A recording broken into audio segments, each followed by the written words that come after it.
Welcome to another episode of Think Mighty, a video series and podcast for active lifestyle and outdoor brands, where we interview marketers, founders, and entrepreneurs on their growth strategies. Be sure to subscribe on YouTube or follow along wherever you get your favorite podcasts. Let's get into the episode.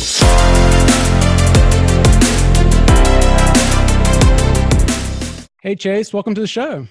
Thank you, man. It's good to be here. Awesome. I've actually been waiting a really long time to talk to you because I've been seeing your ads across the internet for a year or two now. Oh, that's great. I mean, those Facebook ads are reaching a lot of people these days, so good to see they're catching you. Well, go ahead and introduce yourself and tell everybody what you do. So my name's Chase Fisher. I own Blenders Eyewear. We're a sunglasses company here in San Diego, based around, the active, vibrant lifestyle of San Diego. Sell some pretty amazing sunglasses, radical style, really cool design, bold colorways. The whole business is kind of built around, the San Diego kind of motto of, life in forward motion, active lifestyle. And it's really built around kind of music, surf, and active culture.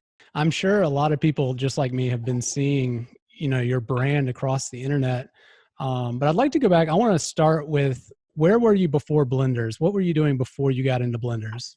So pre-Blenders, my background is actually action sports. So I grew up in Santa Barbara, which is a small San Diego, about a couple hours north. I grew up a competitive surfer. And so I was competing in surfing, junior high all the way up until college. And so I was always around a lot of companies at a young age and working with athletes and companies and brands. And so I was kind of bred into that industry really early, and I just kind of fell in love with it.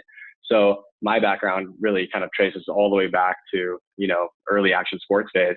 And then I moved to San Diego. I went to San Diego State and I was on the surf team, and I was a surf coach. So I was teaching lessons. And so that was kind of my gig I had in San Diego, is I would give surf lessons to people. And so when I started Blenders, that's when things really changed. So you were a surf coach, you were on the surf team. How did you even get an inkling of sunglasses and get kind of introduced to that idea at all? Yeah, it's funny. So I was actually going out to a nightclub to see one of my favorite DJs about a year and a half after I graduated. And I wanted something flashy to add to my outfit. And I went to Target for some reason. And the first thing I saw was a pair of neon green beater sunglasses for $5. And so I wore them out to the club, and literally everyone in the club was coming up to me, asking me about them. They're like, dude, those are epic. Where'd you get them? Like, let me try them on. There was all this hype around my $5 beater shades. And so the idea kind of spawned on the dance floor of a nightclub. And I went home that night and I was like, holy shit, there was so much attention around my shades. And I was a surf coach at that time. So I would literally be spending all my days at the beach every day. And I would just notice, everybody walking by and notice the glasses that they were wearing, and really saw a major gap in the market. They were either wearing mine, like the $5 beach knockoffs, or they were wearing your $200 Oakleys. So there wasn't really a brand that was positioned, that was new, direct to consumer. The sunglasses are so expensive these days, and, a brand that fit within the San Diego culture, and that was affordable. You know what I mean? And so at that time, it was no one was doing it. And if it's not going to work in San Diego, it's not going to work anywhere. So it was my best shot at it. I borrowed $2,000 from my roommate, and I jumped in the deep end of the pool, no floaties, no experience, and just learned by doing, And so built the business through social media, built it through grassroots marketing, old school, guerrilla marketing, what I used to do when I was a surfer, slap street signs with stickers, pass out shades at pool parties, literally doing anything I could just to get the brand out there quickly.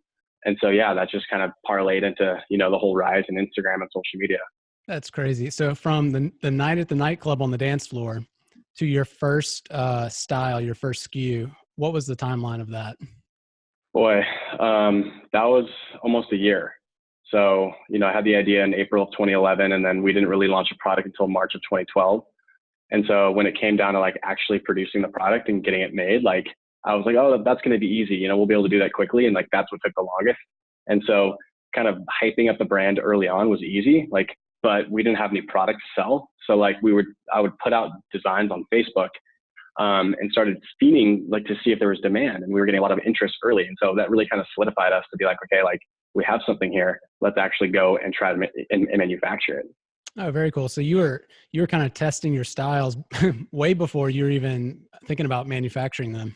Oh, way before. And, people were commenting and liking, and they're like, where can I buy this? Like, I like this color. Like, when are you guys coming out with them? Or like, oh, we're coming out with them soon.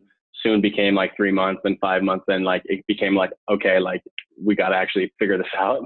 So, yeah, that was kind of the biggest kind of, that's the big next step that you have to take. And where most people just don't take that next step is, your first big risk is, okay, you got to place your first order. You got to go through the manufacturing process, and you got to learn that. I was good at the branding and kind of marketing because that's what I've always done. But when it came down to actually like tackling manufacturing, that was a whole other beast. Yeah. So I imagine, obviously once you got into the category, you discovered the juggernaut that exists in the industry. What did you find out? What were you surprised by once you got into manufacturing, specifically the costs? I mean, that's kind of what I'm getting at. You've got RAD, right? Relevant, affordable, Dependable. right? What did you discover once you got into the manufacturing? How can you make affordable sunglasses when we're all so conditioned to pay $200, $300, $400? Right.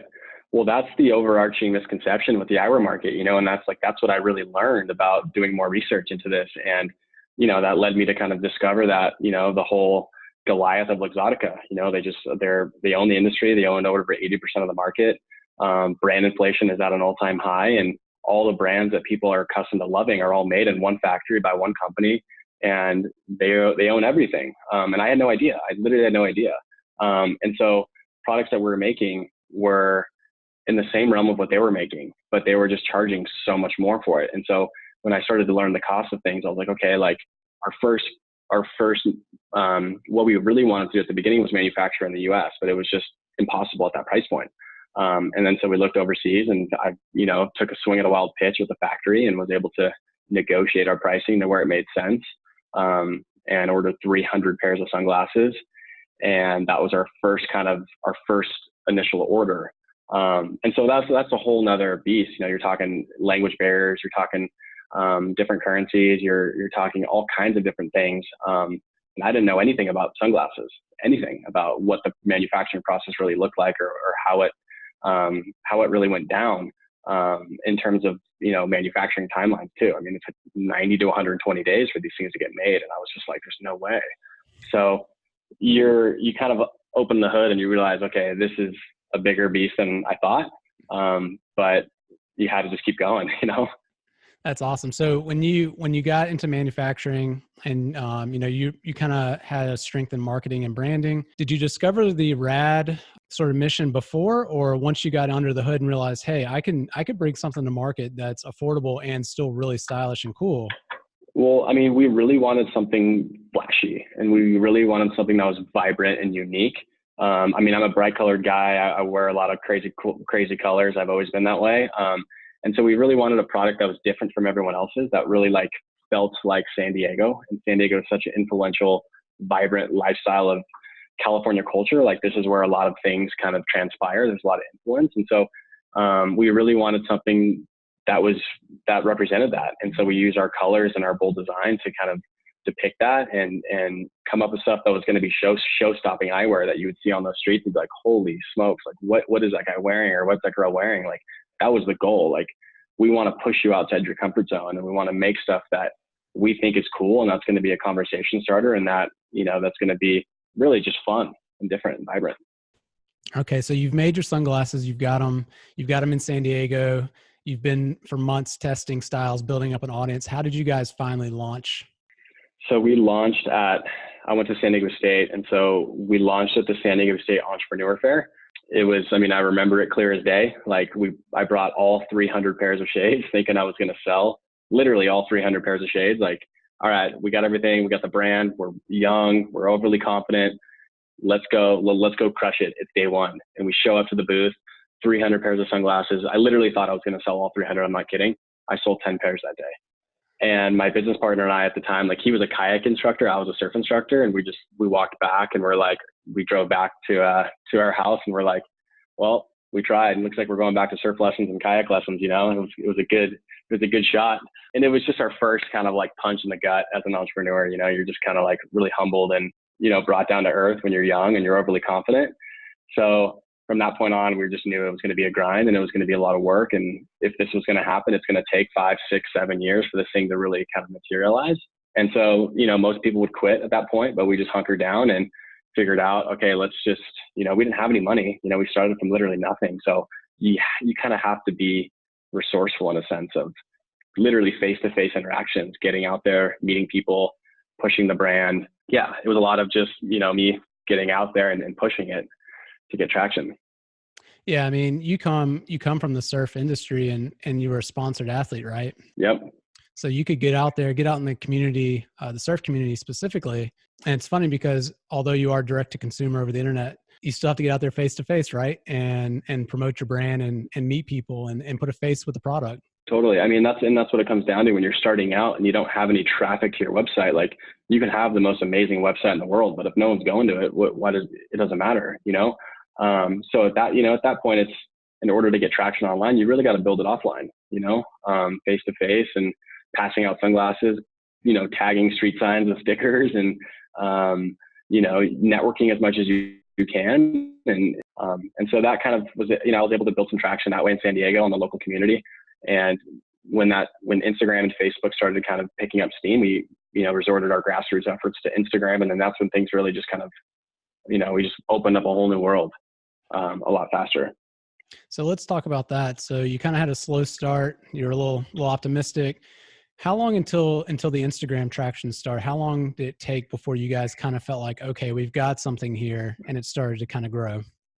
Yeah, I would say, once we were like one of the first companies to really like utilize Instagram in a way that was really was complementary to our business model. We're a sunglass brand. We live in San Diego. It's a very photogenic place, and Instagram's a very visual platform. And so I was able to kind of just be a lot more efficient, and I found photographers in San Diego that were very influential, that were shooting a lot of really, amazing photography, and I was able to network them. And before I knew it, I was having photographers coming into our office, picking up sunglasses and going out and shooting them and sending us photos. And at that point we couldn't pay for any photos because we didn't have any money. So we just paid them in sunglasses.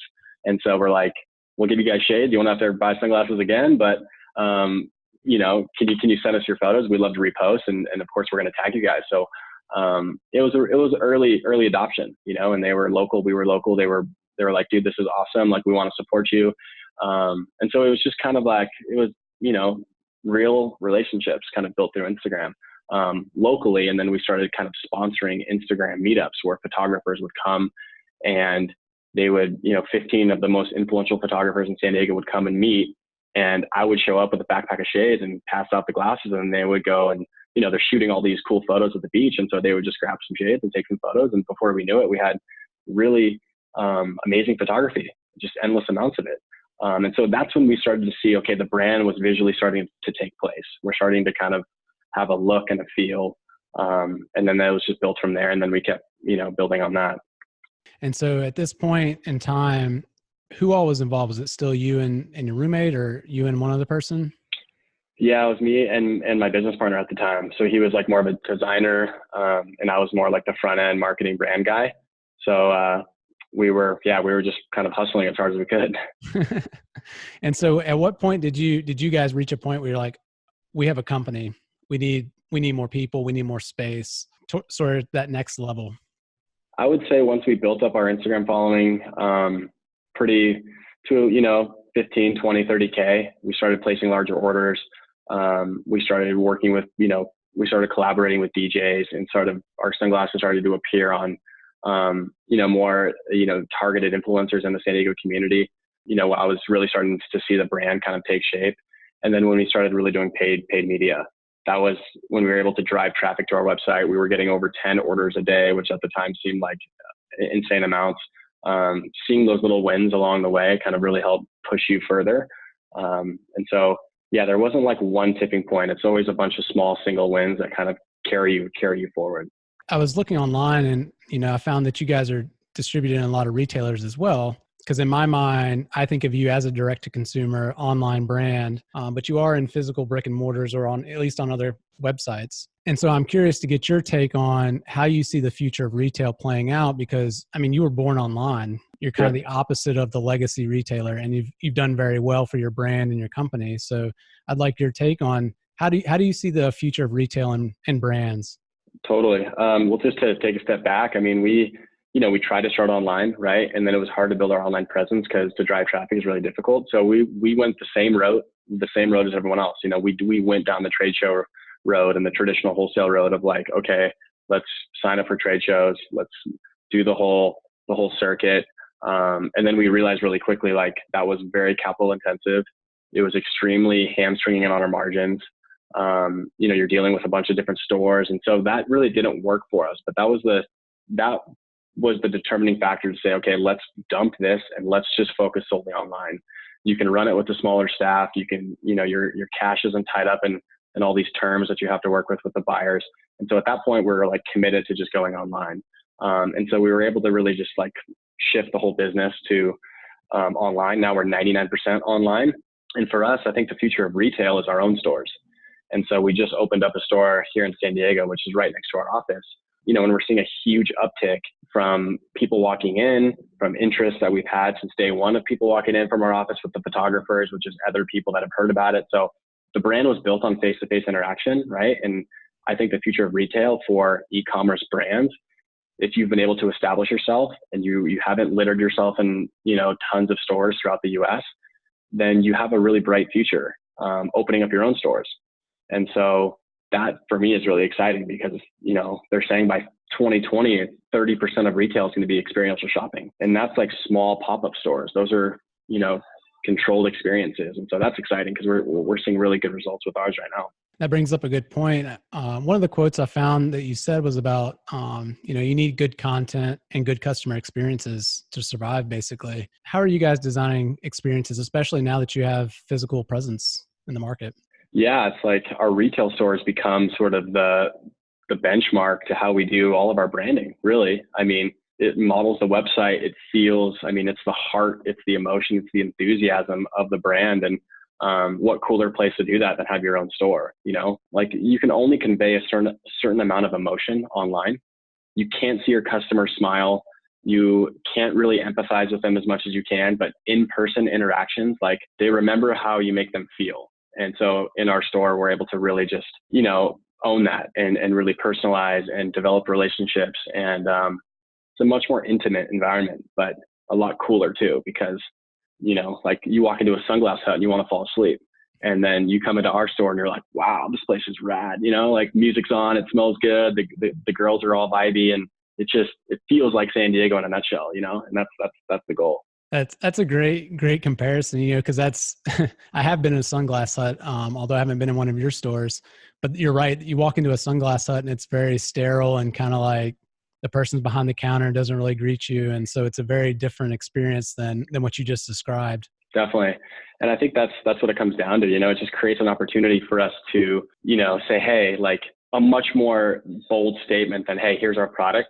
Come buy it. You know what I mean? Like it becomes much more about brand values, communicating your story, making your customers feel awesome. And the goal is to, have them tell their friends about you. So, one of our core values is creating wow experiences. And that goes for our Instagram feed, that goes for our customer experience online, and that goes for our store. And so no matter what we do, we want the experience to be memorable so much to be like, wow, I'm not shopping anywhere else. Like this is my sunglass brand and I'm not even going to look anywhere else because I just love these guys so much. And that's super important because in today's day and age, people want to share experiences that they feel are cool, unique, and different. And I think a lot of people don't understand that, or a lot of brands. So I also noticed you guys recently, you redesigned your website, right? Yeah. Let's talk about why you decided to do that and what what were you looking to achieve out of the redesign? So we wanted a proprietary custom website that was unique to Blenders, that kind of was able to communicate our brand story, that was user-friendly and, it had a very clean, mature aesthetic. I think at this point in time, like our brand is maturing a lot, our products are maturing, our customer base is expanding exponentially, our products are getting a lot more, a lot better in quality. We're bringing out new price points. So we wanted something more enterprise feeling. And so the website we had currently, we were just in a kind of a tough spot with it. Like, it was an out of the box theme that we Frankenstein together. We duct tape all the apps, and then you reach a point to where like you can't do anything, because if you do this over here, it's going to break this over here. Nothing's talking to each other. And then you just have this like hodgepodge of a website. Yes, it works. It converts well, but boy, it doesn't feel anything like your actual brand. So at that time, I was really excited about this. Like, it was a tough decision to make because the performance was really strong, but it just looked awful, in my opinion, on our old site. And so the goal with this new site was to marry both performance and brand. And that's a very hard thing to do. Like, you look at Amazon and it's like, it looks awful, but it converts like crazy. They don't care about brand. It's just, it converts.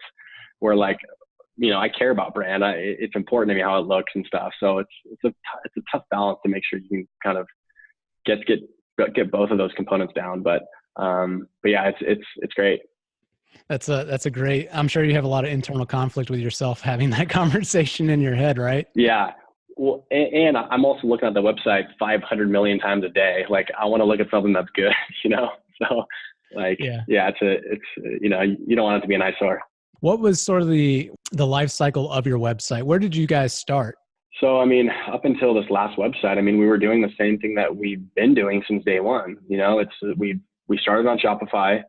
We purchased themes out of the box. We started on the free themes, and then we started upgrading to like, the written themes for $200. And then we upgraded to the turbo theme, which was kind of like Shopify's all inclusive, like modular, where you can move things around.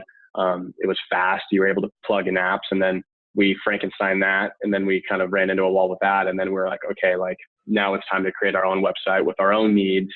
We don't have to have a million apps plugged into it. And so that was kind of the goal, was to create an all-inclusive, fully immersive brand experiential website that married performance brand, and we were able to build on it for the future and not be kind of in a dead end where we were on our last website. We couldn't go any further on our last website. So I was like, okay, we need to change, because we're an e-commerce company. 99% of our revenue is coming from a website. Like, this is an investment, but it's going to pay off in the future. So you've got a website, and we started this conversation by talking about how many ads I've seen for Blenders. So I'd like to get into sort of your ad strategy and how you guys have achieved the growth and what your strategy is behind all of this, because I'm not in Southern California, but I see people every day that have your sunglasses on their face, which tells me they've seen your ads. So you guys are killing it. You're being, really smart about your targeting. It's got to be working for the amount of ads for us to see the ads here, right? Definitely. So yeah, that paid strategy has been a beast. We started small, we scaled, at really small spend, and then we started to kind of plateau, and then we expanded further, and then that's when we started really seeing the business take off. When we outsourced our fulfillment, we were able to ship faster, which allowed us to focus more on marketing and less on operations. And so we started like scaling it, but we didn't scale too fast. We did it in a really like smart way, that we're not like saturating the market too fast, or we're not like overly spending to where our retention rate's really low, where we're only focused on new customers. Like, the business was built on one pair, one customer, one style at a time. And so no matter how much we scale, like, we still hold that in the highest regard, not sacrificing customer experience whatsoever, which is a big foundation to the brand, which has allowed us to reach a lot of people and have a lot of trust. And so we've started to see breakthroughs in how we would market to people, in terms of, instead of mass marketing on Facebook, more targeted marketing between male and female. And we started, we were 70% male in like 2016, 30% female. And then we split that gender and started marketing directly to women. And we started seeing that they were cheaper to acquire and they were buying multiple pairs. And so that was a market that we just weren't touching before. So then we blew the door wide open, started developing women's lines only, and we're able to capture that market a lot faster.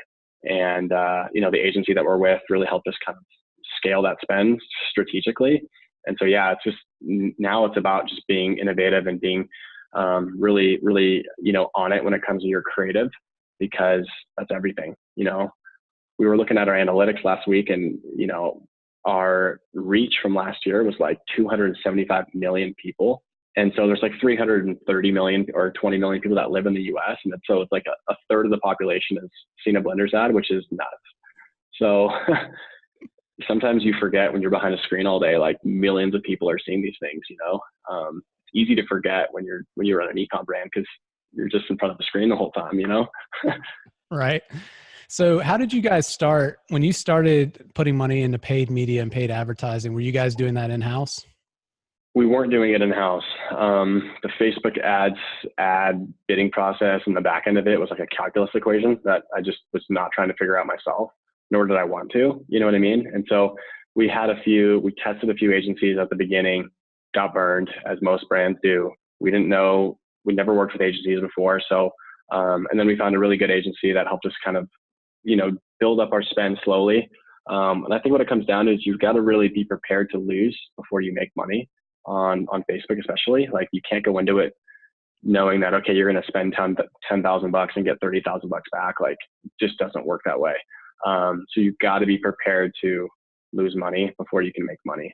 And that's difficult because the whole message going around e-com, it's like, oh, just Facebook ads. But it's like, yes, it takes a lot of time and a lot of testing and a lot of costs are incurred with those tests to find out what works, to develop the trust, to develop that kind of that viral aspect brand, which Facebook really gravitates towards. So it's not just like make a cool product and spend a bunch on Facebook. Like it takes a lot of time to see those results pay off. Yeah. We're talking a lot about Facebook. Do you guys do any other advertising channels like Google? We do Google AdWords, but 90% of our revenue is coming from paid social, and not 90%, but I mean the mother lode of revenue is we do a lot of email marketing, which is about 20% of our revenue, which is basically retention. That's where most of the profits come from, and that's where you're able to kind of reach your existing customer base. And so that's super, super valuable as well. So social, email, and organic is big. And now we're really kind of breaking out into more like strategic collaborations with athletes and partnerships and stuff like that to kind of, diversify some of the marketing efforts and spend a little bit more because Facebook costs are only going up. It's getting pretty crazy. What are some other growth strategies that you guys have implemented outside of digital? Is there anything else you guys are doing other than digital marketing, or is that just that's it? I mean, digital marketing is definitely our bread and butter, and that's our main focus. We're considering other channels, like we have a rep program as well, which is it's an affiliate program of like 1,000 people, which does really well. But in terms of supercharging in other areas, we're careful about how we do that, because it's hard to, Facebook is the most robust ad platform in the world. Like there's just nothing that can touch it. So we're looking in other areas, like we're trying some print. I never thought we'd ever try print, but we're going to try print for American Airlines in July, which should be a really interesting test. So we're trying to kind of cover those 3 touch points that it takes for new customers to kind of maybe to see other areas, and then we've done some local billboards in San Diego, some more just kind of fun branding play with our address on it for the store. But there's no real growth strategies besides paid. And then our athlete relationships and collaborations that we're also doing, which is more of a brand play than a revenue ROI play. Do you guys have any ambassador programs? Yeah, so we have an ambassador program, and I'm actually building it out right now, the whole layout. But it's always been a dream of mine to develop the Blenders entourage, which is going to be kind of the core group of influential athletes and musicians and creatives and photographers and different cool people that we work with. And so that's going to be my fun next big project that I'm working on. But yeah, we have a few really, really solid ones. One thing that I think every brand has top of mind right now is content, how to create content. Oh my God. You guys have awesome content. So how do you do it? How do you create all of that content? That's a big one. So that came down to, that was built on, me networking with photographers in the early days. And now it's done in a similar way. It's just more streamlined. Now we actually have a position, we have a team for it. So we have a team in-house. We have a team of photographers in-house that helps develop and create a lot of the content for Facebook and social media. And we also have a group of outsourced contractors or content creators that we call them, that we work with that are kind of spread all over the world, that specialize in different types of photography, whether it's like adventure, it's product, it's active, it's lifestyle, it's, whatever it might be. We have a huge list of different people that we work with. And so, we knew that going into it, content is everything, especially with Facebook marketing too. Like at such a high spend, you're caused to refresh your creative super fast because these ads get exposed so quickly and so many people see them so fast that they get fatigued. So you need to consistently like be putting new stuff out. And so at the beginning, I always relied on outsourced content creators, right? Like people outside the office. And then it got to a point where like our guys would like their camera would get stolen or the weather would be like bad. And like, we're trying to like scale our business and we're dependent on these like content creators that we never met in Seattle. It's like, it wasn't scalable. So we brought photographers in-house that can now shoot all of our products and all of our photography for us on the turn of a dime, because inventory shifts and Facebook algorithms can change overnight, and then your whole strategy can change. So we need to be able to adapt and be quick on how we respond. It's funny because like in the sunglass category, there is Luxottica.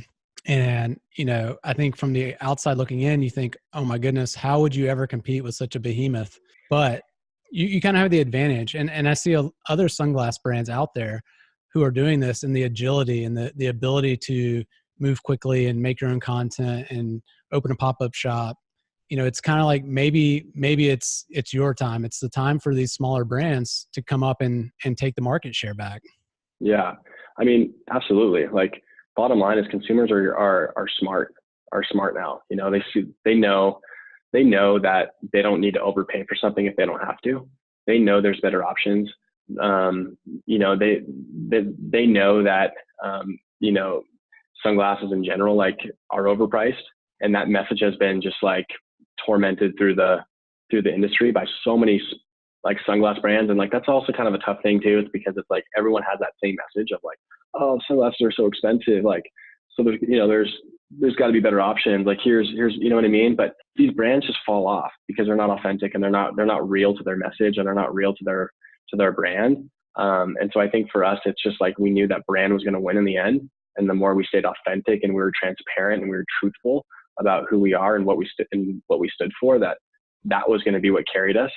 And these other brands that kind of came in to try to steal that were going to fall off because they weren't transparent. They didn't care about their customer experience and they weren't honest with themselves. And so consumers now, like they want that connection, and there's no connection with the bigger brands. They're all dinosaurs. They're all faceless. There's no relationship. And for brands like to come in and do things in a much different way and shake it up and more so just have fun with it and be real and like put ourselves in front of the cameras and make our customers feel as close to the brand as we are. That's awesome. Well, Chase, I'm really glad I was able to get you on here. Where can everybody go to buy a pair of Blenders Eyewear? So yeah, check us out. BlendersEyewear.com is our website. We're in San Diego. We have an amazing office and store in PV. So if you want to come by, have a Corona, have a burrito, grab a pair of shades, we're at 4683 Cass Street. And you can follow me on Instagram, Chase Fisher, as well as our company at Blenders Eyewear. Awesome. Thanks, Chase. Thanks, man. Have a good one.